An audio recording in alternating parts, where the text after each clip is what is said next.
Hey everybody, Whitney here. In recent videos, I've been talking about the underlying causes of thyroid disorder like liver congestion or gut infections. So if you've missed any of those videos, definitely go back and check it out. Today, I want to talk about a very common cause of thyroid disorders, and that is chronic stress, or more specifically, chronic disruption of the Hpa axis. Hpa axis stands for hypothalamus pituitary adrenal axis, and you can think of it as our stress response system. Now, there is a parallel track or parallel axis called the HPT axis, and that is the hypothalamus pituitary thyroid axis, and you can think of that as our metabolic engine. The hypothalamus is the command center in the brain, and it's responsible for sending hormone messengers to the pituitary gland, which in turn communicates with both the thyroid gland and the adrenals.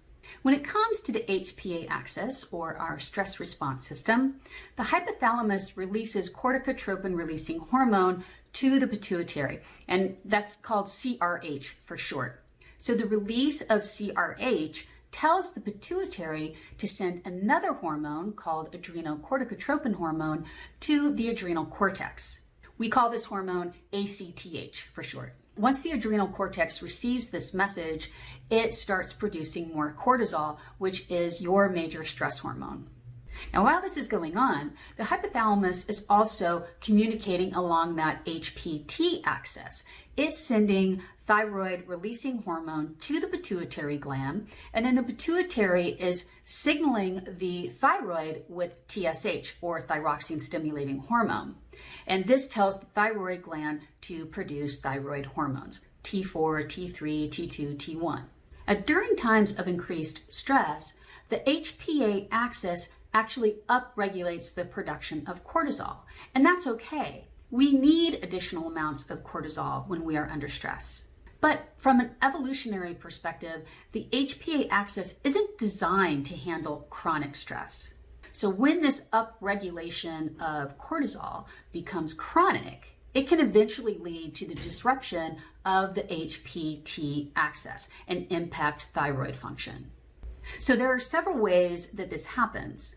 First of all, when CRH levels increase, that message from the hypothalamus to the pituitary that eventually tells the adrenals to pump out more cortisol. When CRH increases, that downregulates the production of TSH, which is the signal to the thyroid gland to produce thyroid hormone.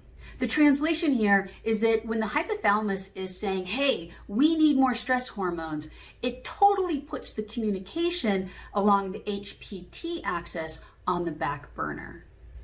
And when your cortisol levels are elevated, that really puts the brakes on thyroid function, because cortisol interferes with that TSH signal from the pituitary to the thyroid. So again, it ratchets down that communication, but it also interferes with the conversion of T4 to T3.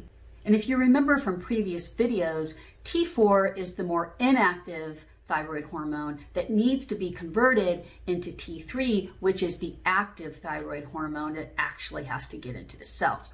So cortisol will kind of stop that conversion from happening. To add insult to injury, elevated cortisol also ramps up the production of reverse T3, which puts the brake on your metabolic engine. And finally, excess cortisol reduces the receptor sensitivity to thyroid hormone. So whatever thyroid hormone you do have circulating that's available for use has a harder time getting into the cells. Now, when stress is acute and brief, this system works beautifully. But when the stress response becomes chronic, the HPT axis gets stuck in this down-regulated mode. And eventually, that's going to show up in your blood work as hypothyroidism. So if you're asking yourself right now, well, come on, Whitney, what causes this chronic stress mode? Well, the answer to that is a lot of stuff. There are all sorts of diet and lifestyle factors that can keep your Hpa axis stuck in a state of chronic stress. But so can toxic exposures, food sensitivities, parasites, chronic viral loads. The list is almost endless.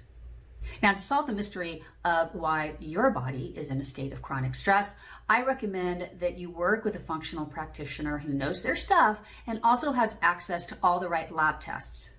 All right, folks, if you want to learn more about what might be causing your thyroid disorder, and if you want to understand what your thyroid lab results are really telling you, I encourage you to get my new thyroid lab test interpretation guide. It's free right now, so you should go ahead and get it while you can.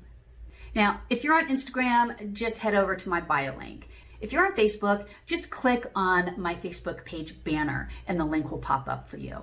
If you're on YouTube, just check out the link in the post notes. Or heck, wherever you are, just drop me a comment with the words "send it now" and I will reply to you and I'll give you the link. All right, folks, take care. See you next week. Bye.